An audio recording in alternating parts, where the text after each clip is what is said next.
Heidi jälle siin ja täna meil on jälle väga-väga-väga põnev teema märkide seerias, nii et 9 märki, et sind juhib hirm, mitte armastus.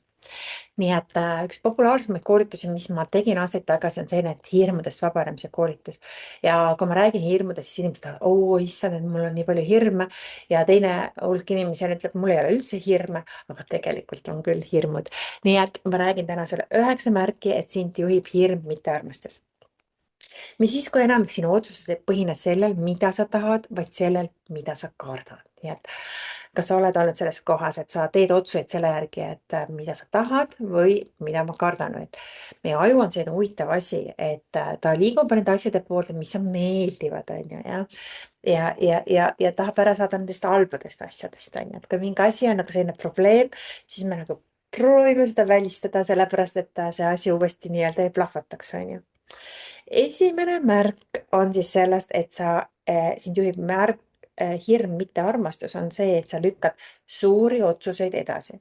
Mitte sellepärast, et sa ei tea, vaid sellepärast, et sa kardad. Jah. Nii et mida see võib põhjustada, kuidas see välja juhtub, kas ma saan hakkama, on ju. Kuidas see kõik on ju. Märk number 2 on, sa mõtled üle. Su mõistus otsib lõputult õiget vastust, et see näitab ka seda, et seal on mingi hirm, et sa mõtled üle. Märk number 3. Sa vajavad pidevalt kinnitust, et enne otsust tahad kuulda veel ühe inimese arvamust, ehk siis veel mõnda koolitust võib-olla osta, veel mingit sertifikaati saada, mingit tunnustust saada. Lähed veel, astud uuesti ülikooli. Ma näen neid inimesi nii palju, on ju, et see on see on nagu väga suur märk. Märk number 4 on, sa väldid konflikte. Mida see tähendab? Sa kardad, et sind ei armastata enam, on ju. Me ei taha minna suskima seda asja, seda teemat, sellepärast, et see ei ole see, on ju. Seega võib tulla mingi jälle välja nagu eelmine kord, on ju. Ja see on väsitav. Konfliktid on väsitavad, on ju. Inimesed, kellel on kogu aeg high ja low kohad, appikene, kui raske see on koos elada sellise inimesega. Ma ei räägi sellepärast, et levis on selline, et mina olen sellises kohas, kus käisid väga low ja high asjad, on ju. Enne kui ma sain korda oma energiajuhtimise, nii et see on väga paljudel andekatel inimestel, et kellel on multihobid, kes on nagu väga palju asju teevad, kes on nagu selline idee inimesed, nendel on see hästi tihe. Märk number 5, sa jääd liiga kauaks olukordadesse, mis sind ei teeni. Mis see tähendab siis? Mingi töö, mis ei too enam rahulolu, mingi suhe, mingi sõprus, mis ei ole liiga hea. Sõprus, kus sa tunned, et sa annad, aga sa ei saa tagasi, on ju. Ja see on kõik sellepärast, et sa kardad, sa alateadvus kardad muutust. Mõtled kolida välismaale, minna sinna, kardad teha otsust, on ju. Ja see tundub sulle ebaturvaline, sellepärast et sa oled teinud muutust ja see ei ole olnud sulle meeldiv, on ju.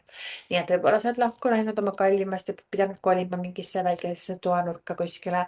Su alateadvus saab aru, et issand jumal, see ei olnud hea mõte, on ju. Isegi kui see oli tegelikult hea mõte, sest võib-olla su elukaaslane ei olnud sulle toetav, ta ei olnud su suurim fänn, ta ajasid teda närvi, mis iganes seal võib juhtuda, on ju. Märk number 6. Sa kardad kriitikat. Iga negatiivne kommentaar mõjutab sind päevadeks. Ja ma tean inimesi, kes nad lihtsalt võtavad niivõrd sisse seda kriitikat, et see on lihtsalt nagu ulme. Ja nad võivad olla päevi, kuid ühe lause pärast šokis. Ja seal on vaja lihtsalt muuta jälle oma energiat, on ju, kriitikakindlaks. Ma olin ise samamoodi, ma mäletan hästi, 10 aastat tagasi ma tahtsin alustada oma ingliskeelset äri, ma tegin isegi Facebooki lehe.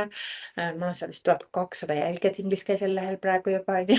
Siis ma ikka aeg-ajalt lisan sinna sisu ja teen webinare, aga tol ajal oli see, et ma hakkasin kõike seda tegema ja siis ma maksin väga palju raha ühele ettevõttele, kus töötas 2 naist, kes olid Ameerika coach'id.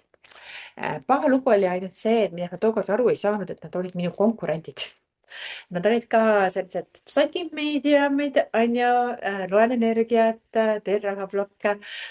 Ja meil oli nendega coaching'u sessioon, siis mina maksin neile raha.